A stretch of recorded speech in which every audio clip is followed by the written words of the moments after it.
जय हिंद साथियों, स्वागत है आपके अपने चैनल शिव क्लासेस पर। आज के इस क्लास में देखेंगे मैथमेटिक्स का क्वेश्चन जो बिहार बोर्ड एग्जाम में पूछा जाता है। अक्सर हमेशा आपसे 5 नंबर दीर्घोत्तरीय में पूछा जाएगा या फिर लघुत्तरीय में कभी कभी पूछा जाता है।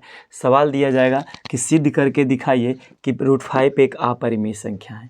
जी आपने सही सुना, ऐसा ही सवाल पूछा जाता है कि सिद्ध करें कि √5 एक अपरिमेय संख्या है। हो सकता है इसके जगह ऐसे दे सकता है कि सिद्ध करें कि √3 एक अपरिमेय संख्या है, या तो आपसे ऐसे पूछा जाएगा कि सिद्ध करें कि √2 एक अपरिमेय संख्या है। बात वही है, केवल थोड़ा से मान उसको बदल दिया है। ठीक है, चलिए इसको समझने का प्रयास करते हैं। देखिए सवाल जो दिया गया उससे पहले कहीं इन जो 3 बात लिखे हैं इसको समझिएगा। सवाल पहले आपके मन में आना चाहिए, पता होना चाहिए कि भाज्य संख्या क्या होती है, अभाज्य संख्या क्या होती है और सह अभाज्य संख्या क्या होती है, इसको समझने में आना चाहिए। तो देखिए पहले समझेंगे भाज्य संख्या। बोलेंगे भाज्य संख्या एक ऐसी संख्या बताइएगा, एक ऐसी संख्या जो एक एवं स्वयं के अलावे किसी और से कटे, ध्यान रखिएगा, किसी और से कटे, उसी को क्या कहते हैं, भाज्य संख्या। मतलब हुआ भाज्य संख्या उसको कहेंगे जो एक और स्वयं के अलावे किसी और से कट जाए। जैसे हम मान ली 9 की बात करते हैं तो 9 देखिए 1 से भी कटता है और 9 से भी कटता है, लेकिन 3 भी कट रहा है 3 से भी, तो यह क्या कहलाएगा, भाज्य संख्या कहलाएगी। विषम तो है ही, लेकिन इसको कहेंगे भाज्य संख्या। यदि हम बात करें 10 की बात करें तो 10 को काटने वाला 10 पैदा लिया है और कितना है, 1 है। तो एक और स्वयं के अलावे किसी और से कट जाए तो देखिए ये 5 से भी कट जाएंगे और ये 2 से भी कट जाएगा, तो ये जो कहलाएगा 10 हमारा क्या है, भाज्य संख्या है। उम्मीद करते हैं समझ में आ गया होगा। अभाज्य संख्या किसको कहेंगे, जो एक और स्वयं के अलावे किसी से ना कटे, उसको कहते अभाज्य संख्या। जैसे हम बात करें 7, तो 7 को काटने वाला कौन कौन जन्म लिया है, तो एक हमारा 1 है और दूसरा कौन है, 7 है। तो 1 और 7 के अलावे किसी से नहीं कटेगा, इसको कहेंगे अभाज्य संख्या। जैसे बात करेंगे 11 को देखिए काटने वाला 1 पैदा लिया है और कौन लिया है, 11। इसके अलावे और कोई काट सकता है, तो आप बोलेंगे नहीं सर, इसको आप कोई नहीं काट सकता है। इसका मतलब क्या हो जाएगा, ये अभाज्य संख्या हो जाएंगे। और सह अभाज्य संख्या समझिएगा, सह अभाज्य संख्या समझिएगा। देखिए सह अभाज्य क्या होता है, इसको भी समझ लीजिए। सह अभाज्य संख्या के बारे में बताइएगा कि जिन दो संख्याओं का गुणनखंड करने पर उसका HCF 1 आता हो। मतलब बोलेंगे दो संख्याओं का क्या करने पर, दो संख्याओं का गुणनखंड निकालने पर, गुणनखंड जो है दोनों संख्याओं का गुणनखंड कितना हो, 1 हो। या तो ऐसे बोलिए आप कि जब दो संख्याओं का मासा, जब दो संख्याओं का HCF कितना हो, 1 के बराबर हो, तो वो दोनों संख्याएं क्या कहलाती है, सह अभाज्य संख्याएं कहलाती है। जैसे हम समझाते हैं, जैसे देखिए मान लिया 2 और 3 की बात करें तो 2 और 3 कैसा संख्या है, तो देखिए 2 को जब तोड़ेंगे तो 2 गुना 1 आएगा, 3 को तोड़िएगा तो 3 गुना 1 आएगा। इसका HCF कितना आएगा सर, तो लिखेंगे इसलिए HCF ऑफ 2,3 के बराबर कितना आ गया, 1। जो दोनों में मिलता है वही HCF कहलाता है। तो इसका HCF कितना आ गया, 1 आ गया। इसका मतलब 2 और 3 जो संख्याएं दिखाएं आपको, वो कैसी संख्याएं हैं, ना तो भाज्य है ना अभाज्य है, उसको कहेंगे सह अभाज्य। सह अभाज्य संख्या वैसी दो संख्याओं को कहा जाता है, वैसी दो संख्याओं का समूह को सहअभाज्य संख्या कहा जाता है, जिन दोनों का गुणनखंड 1 हो, या तो फिर बोलेंगे या तो दोनों का HCF यानी महत्तम समावर्तक कितना हो, 1 हो। जब दो संख्याओं का मासा 1 के बराबर आ जाए तो उस संख्या को कहते हैं सह अभाज्य संख्या। एक एग्जाम्पल और समझिएगा। देखिए उसको समझाने से पहले इस बात को हम समझा रहे ताकि कहीं दिक्कत ना हो। और यदि हम चलते हैं सहअभाज्य के उदाहरण लेना चाहेंगे तो यदि A और B की बात करें, एक संख्या A है और एक संख्या B है, दोनों का जब टुकड़ा करेंगे तो A को तोड़ेंगे तो 1 गुना A गुना 1 हो जाएगा, B को तोड़ेंगे तो B गुना 1 हो जाएगा। अब जब दोनों को कॉमन निकालिएगा तो दोनों में क्या मिल रहा है, तो दोनों में 1 मिल रहा है, तो वही तो उसका HCF होता है। तो HCF कितना आया, 1 आ गया। यानी A और B का मासा पूछा जाए तो कितना आएगा, 1 आएगा, और A और B का लासा पूछा जाएगा तो गुना हो जाएगा, AB लासा हो गया, LCM का मान AB हो गया और HCF का मान क्या आ गया, 1 आ गया। इसका मतलब A और B जो है दोनों संख्याएं सह अभाज्य संख्याएं होंगे। अब उम्मीद करते हैं इतना बात समझ गए होंगे। चलिए अब चलते हैं सवाल की ओर। ये तो इतना बात जो समझा दी, जो इससे रिलेटेड बात है। अब देखिए आपसे पूछा जाएगा सहअभाज्य संख्याएं, अभाज्य संख्याएं और भाज्य संख्याएं, उसी को कहते हैं। तो अब ऐसा सवाल में आप कन्फ्यूज नहीं करिएगा। अब सवाल आते हैं। सवाल दिया है कि सिद्ध कीजिए कि √5 एक अपरिमेय संख्या है। तो ऐसे सवाल को क्या बनाए, जैसे हमें क्यों कहा जाए कि आप साबित करके दिखाइए कि आप एक लड़का हैं। तो हम कैसे साबित करेंगे, तो हम उल्टा बात मानेंगे। हम मान लेंगे कि हम क्या है, एक लड़की है, ऐसा मानकर चलेंगे कि मान लें कि हम क्या है, एक लड़की हैं, और लड़की का जब गुण नहीं मिलेगा तो अंत में बोलेंगे कि नहीं हम लड़की नहीं हैं, मतलब जो थे वही हैं। अभी मान लिया जाए कि हम अगर जो अपने आप में मानेंगे तो हम अपने आप को मान लेंगे कि एक लड़की है, और उसके बाद अंत में जब पूरा अंत तक जाएंगे तो मेरे अंदर लड़कियों का कोई भी गुण ना मिले तो उसको क्या कहेंगे, अंत में मान लेंगे कि नहीं जो मानना था हमारा क्या था, गलत था। उसी प्रकार ये है, √5 कहता है एक अपरिमेय सिद्ध कीजिए, तो हम कहता है अपरिमेय, लेकिन मान कर चलेंगे क्या चीज़, परिमेय। मान कर चलेंगे परिमेय है, और जब परिमेय का कोई गुण इसमें नहीं मिलेगा तो यह कैसा संख्या हो जाएगा, अपरिमेय हो जाएगा। चलिए अब शुरू करते हैं। इसको लिखिएगा कि माना कि लिखेंगे, माना कि √5 एक कैसा संख्या है, एक परिमेय संख्या है। हम अभी बोले उल्टा मानिए, मान लिए कि √5 क्या है, एक परिमेय संख्या है। और जब परिमेय संख्या है इसीलिए क्या हो जाएगा, √5 के बराबर हो जाएगा P/Q। और जहाँ लिखिएगा, जहाँ Q is not equal to 0 तथा P एवं Q लिख लीजिएगा ब्रैकेट में। आप लोग को दिख रहा है, एक बार देख लेते हैं, काम चल जाएगा। जहाँ P एवं Q एक कैसा संख्या है, सहअभाज्य संख्या है। इतना बात ब्रैकेट के अंदर लिखिएगा। क्यों है सर, तो देखिए P और Q की बात करें तो कैसा संख्या है, तो P को जब टुकड़ा करेगा तो 1 गुना हो जाएगा, Q को तोड़ेंगे तो 1 गुना रहेगा। तो दोनों का HCF कितना आएगा, 1 के बराबर आएगा। HCF कितना आ गया, HCF जो आया है, HCF कितना का बराबर आया, 1 के बराबर आया है। अतः यह संख्या क्या कहलाएगी, दोनों जो P और Q लिखा हुआ है सहअभाज्य संख्या। अभी हम बताएं कि जिसका मासा 1 आता है वह सहअभाज्य कहलाता है। तो क्या P और Q सहअभाज्य नहीं हुआ, बिल्कुल होगा, क्योंकि उसका मासा भी क्या है, 1 है। इसीलिए P और Q को क्या मानेंगे, सहअभाज्य संख्या मानेंगे। चलिए अब आगे चलते हैं। जब √5 के बराबर हो गया P/Q, जहाँ Q is not equal to 0। परिमेय संख्या क्या होती है भी समझ लीजिए। परिमेय संख्या एक वैसी संख्या को परिमेय संख्या कहा जाता है जिसका जो अंश बटे हर के रूप में लिखा जाता है, और हर का मान 0 नहीं होना चाहिए, अर्थात Q is not equal to 0, यानी Q का मान 0 के बराबर ना हो तभी वो कहलाएगा परिमेय। अब इसको आगे बढ़ाएंगे, √5 के बराबर P/Q जो लिखा गया है, इसको क्या करेंगे, अब लिखिएगा, अब दोनों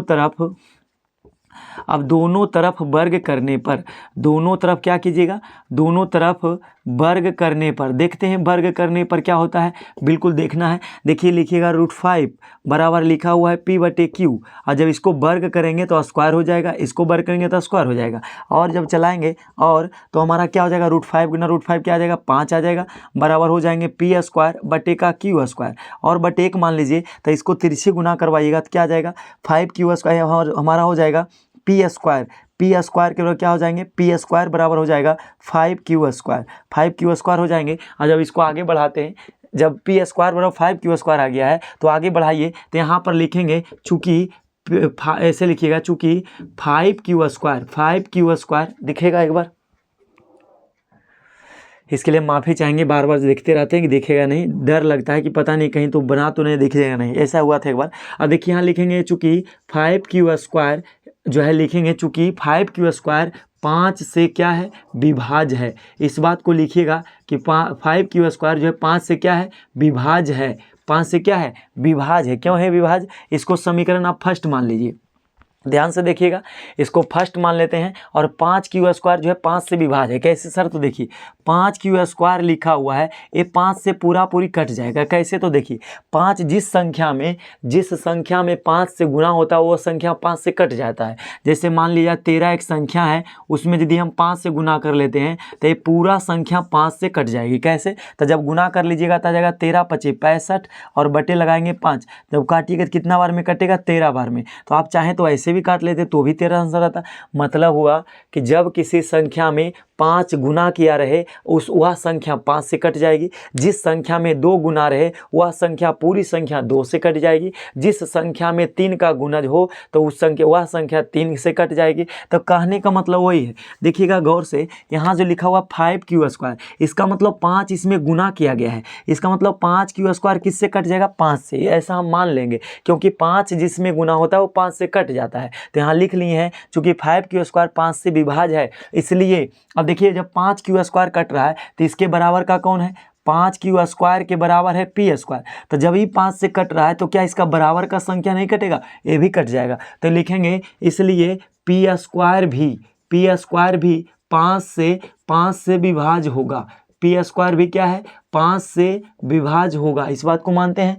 p² भी क्या होगा? 5 से विभाज्य होगा। अब देखिए p² जब 5 से विभाज्य हो जाएगा, 5 से जब विभाज्य हो गया, जब कोई संख्या उसका स्क्वायर कटता है तो वह जैसे देखिए 5 का स्क्वायर क्या होता है? 25। 5 का स्क्वायर क्या होता है? 25। तो इसका अगर जो छोटा संख्या ले हम, इसका छोटा बिना वर्ग किए हुए, तो कितना आएगा? 5 आएगा। 25 का स्क्वायर 25 आया है तो कहता है p² भी 5 से कट रहा है। तो p² का मतलब 5 का स्क्वायर कितना आया? 25। 25 5 से कट गया तो हाँ, तो इसका p भी कट जाएगा। यदि हम p को मान लेते, देखिए यदि हम p के बराबर मानते हैं 5, क्यों मानते हैं 5? क्योंकि 5 से काटना है। तो p का स्क्वायर मतलब 5 का स्क्वायर, 5 का स्क्वायर कितना? 25। और 25 क्या है? 5 से विभाज्य है। क्योंकि p² जो है 5 से कट रहा है, इसका मतलब 25 भी कट जाएगा। और इसका छोटा संख्या कौन है? 5। इसका छोटा संख्या कौन है? 5 है। तो इसको जब काटेंगे तो क्या ही नहीं कटेगा? बिल्कुल कट जाएगा। जब 25 जब कट रहा है, जो संख्या जैसे 5 का स्क्वायर होता है 25, 5 से जब कट रहा है तो क्या इसका छोटा संख्या 5 नहीं कटेगा 5 से? हाँ, ये भी कट जाएगा एक बार में। कहने का मतलब है यदि किसी संख्या का वर्ग यदि कटता है 5 से तो उसका छोटा संख्या भी 5 से कट जाएगा। नहीं समझ में आया? फिर से, यदि कोई संख्या का वर्ग 5 से पूरी कट रहा है, जैसे में देखिए 25, 5 का वर्ग क्या होता है? 25। 25 क्या है? 5 से पूरा कट रहा है, कितना बार में? 5 बार में। तो जब कोई संख्या का वर्ग 5 से कटता है तो उसका छोटा संख्या, छोटा कौन? 5 भी कटेगा। किससे? 5 से। तो बिल्कुल इस बात से सहमत है। तो आगे बढ़ते हैं। अब देखिए जब p² कट रहा है, जब p² 5 से विभाज्य है, इसलिए लिखेंगे दिख जाएगा, इसलिए लिखेंगे p भी, जब स्क्वायर वाला कट रहा है, p² जब कट रहा है तो इसका छोटका कौन? p भी 5 से क्या होगा? 5 से विभाज्य होगा। 5 से क्या होगा सर? विभाज्य होगा। इसको मान लेंगे हम समीकरण सेकेंड। इसको क्या मान लेंगे हम? समीकरण सेकेंड। अब चलते हैं, अब माना कि लिखिएगा, अब पुनः माना कि पुनः क्या माने हैं कि p के बराबर जो है 5m मान लीजिए। क्योंकि 5 से जब कट रहा है तो p बराबर 5m होगा। m कोई नंबर है, m कोई नंबर मान लेते हैं। अब यहाँ लिखेंगे, अब समीकरण फर्स्ट में, अब समीकरण देखिएगा, अब समीकरण फर्स्ट में p का मान रखने पर दिखने में लग रहा होगा बहुत बड़ा है, लेकिन समझिएगा तो कुछ भी नहीं है। p का मान रखने पर चलते हैं तो समीकरण फर्स्ट क्या है? लिखेंगे चूँकि p² बराबर कितना है? 5q² है, लिख देंगे। और p के स्थान पर क्या रखेंगे? 5m, तो हो जाएगा 5m का होल स्क्वायर के बराबर हो जाएगा 5q²। और जब इसको लिखिएगा तो कितना आएगा? 5 × 25 m² बराबर कितना आ गया? 5q²। अब देखिए अगर जो हम चाहें तो इसमें यदि हम ऐसे करें तो 5 से कटेगा कितना बार में? 5 बार में। तो 5m² हो गया। 5m² के बराबर क्या आ गया? q²। अब गौर से देखिएगा, क्या यहाँ पर 5m² कटेगा? 5m² 5 से कटेगा? बिल्कुल कट जाएगा। क्यों? क्योंकि इसमें गुना है, कितना से? 5 से। तो यहाँ लिखेंगे चूँकि 5m² 5 से क्या है? 5 से विभाज्य है। 5 से विभाज्य है, जरा समझिएगा, 5 से विभाज्य है। अतः इसमें लिखेंगे अतः q² भी 5 से क्या होंगे? 5 से विभाज्य होंगे। 5 से विभाज्य होंगे तथा, अब 5 से विभाज्य होंगे इसीलिए q भी 5 से विभाज्य होगा। इतना ही था बस, और कुछ है नहीं, 5 से विभाज्य होगा। अब इसको समझिएगा जरा, देखिए कोई संख्या जैसे 5m² है, देखिएगा यहाँ पर आया है 5m² और Q², 5m² के बराबर क्या आया है Q²। जब ई कट रहा है तो इसका मतलब बराबर का संख्या भी कट जाएगा। यदि हम कट सकते हैं तो हमारे बराबर का जो भी संख्या होगा वो भी कट जाएगा। तो यहाँ पर 5m² जो है, 5m² जब कट रहा है 5 से, तो इसका बराबर का संख्या कौन, Q²। Q² भी 5 से कट जाएगा, बिल्कुल कट जाएगा, क्योंकि आपस में दोनों इक्वल है। तो इक्वल संख्या जब 5 से कट रहा है तो वो भी कट जाएगा। कटने के बाद अब देखिए, जब स्क्वायर वाला कट रहा है 5 से, तो इसका मतलब छोटा संख्या भी, जैसे ही स्क्वायर वाला P² जो कट रहा था, इसका मतलब छोटा संख्या जो 25 को समझाए थे, तो Q भी क्या होगा, 5 से विभाज्य होगा। अब एक बात ध्यान रखिए, ये हमारा, इसको मान लेते हैं समीकरण फर्स्ट, और ये जो कट गया है, जो 5 से कट गया, इसको मान लेते हैं P जो कट गया है 5 से, इसको समीकरण सेकंड यहाँ माने हैं, इसको मान लीजिए समीकरण थर्ड। देखिएगा गौर से, ये हमारा समीकरण फर्स्ट माने थे, और जो P कट गया है, P क्या माने, समीकरण सेकेंड, और जो Q है, Q को मान लिया समीकरण थर्ड। क्यों हम ऐसा कर रहे हैं सर, P और Q क्या चर्चा हुआ है, P और Q की बात है, इसीलिए हम इसको देख रहे हैं। अब देखिए, एक जगह कहता है समीकरण सेकेंड को देखिएगा, समीकरण सेकेंड कहता है कि हम 5 से विभाज्य है। क्यों, क्योंकि P जो है 5 से विभाज्य है। तो समीकरण सेकेंड कहता है कि 5 से कटता है, और ये भी कहता है कि 5 से कटता है, तो इसका HCF तो 1 आया नहीं।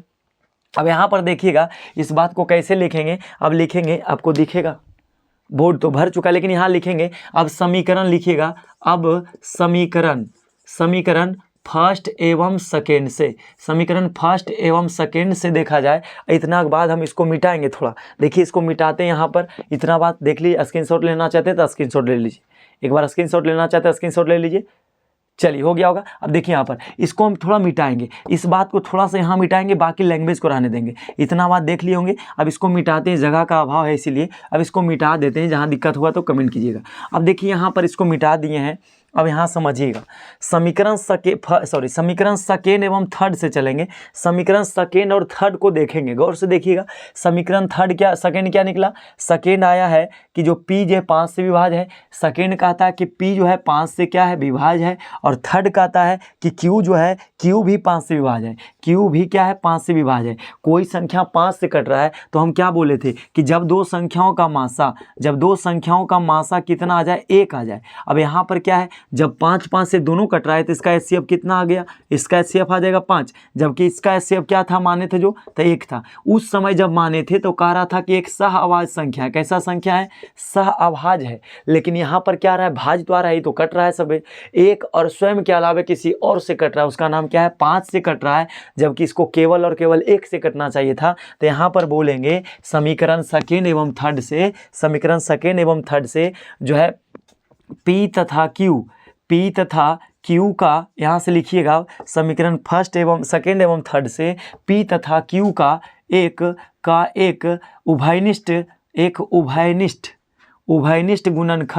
एक उभयनिष्ठ गुणनखंड बताइएगा कि एक उभयनिष्ठ गुणनखंड कौन है। एक उभयनिष्ठ गुणनखंड 5 है। उभयनिष्ठ गुणनखंड क्या है, 5 है। मतलब इसको 5 भी काट रहा है। अब पहले तो बोले थे कि सहअभाज्य है, यहाँ क्या माने हैं कि P एवं Q क्या है, एक सहअभाज्य संख्या है, लेकिन यहाँ काट रहा है कौन, 5 उसको काट दे रहा है, तो सहअभाज्य कहलाएगा, नहीं कहलाएगा। तो यहाँ लिखेंगे P तथा Q एक उभयनिष्ठ गुणनखंड 5 है। P तथा Q का एक उभयनिष्ठ गुणनखंड 5 है। अतः दोनों में क्या है, अतः P तथा Q एक सहअभाज्य संख्या नहीं है। अभाज्य संख्या क्या है, सहअभाज्य संख्या नहीं है। हमने क्या माना था शुरुआती दौर में कि P और Q क्या है, एक सहअभाज्य संख्या है, जबकि यहाँ 5 काटने वाला आ गया है, इसका मतलब सहअभाज्य संख्या नहीं है। सहअभाज्य संख्या वैसी संख्या को कहा जाता है जो केवल 1 से कटता हो, और यहाँ तो 5 से कट रहा है, तो इसको सहअभाज्य कहेंगे नहीं। तो अतः सहअभाज्य संख्या नहीं है। अतः हमारा मानना लिखिएगा, अतः हमारा मानना गलत है कि √5 एक परिमेय संख्या है। हमारा मानना क्या हो गया, गलत हो गया। हम पहले बोले थे कि जो मानिएगा वो गलत हो जाएगा, अंत में वही हो जाएगा।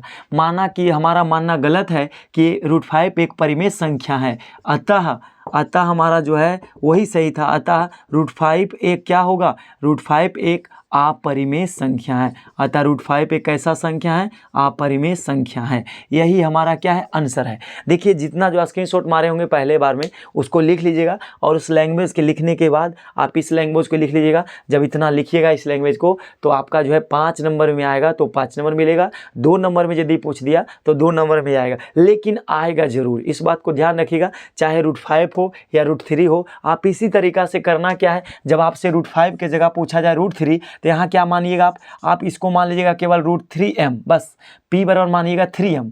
जो रूट जब लगेगा कि जब कहे सिद्ध कीजिए कि √3 एक अपरिमेय संख्या है तो आप इसी पर बैठा लीजिएगा सब कुछ, लेकिन यहाँ पर क्या कीजिएगा, यहाँ पर 3 मान लीजिएगा।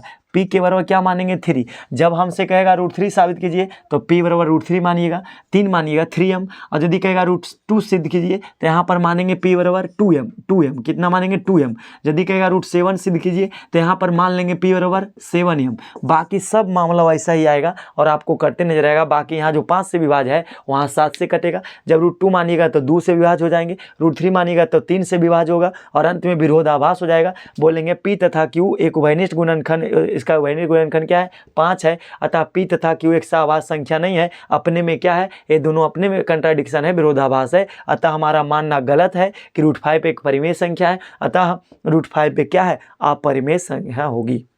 ये हमारा सवाल था। और बाकी अगला जो है, अगला टाइप से पूछा जाएगा आपसे कि √5 प्लस, अगला पूछा जाएगा √2 प्लस, इस तरह से पूछा जाएगा, तो उसको हम समझाने का प्रयास करेंगे। फिर देखते हैं, चलिए।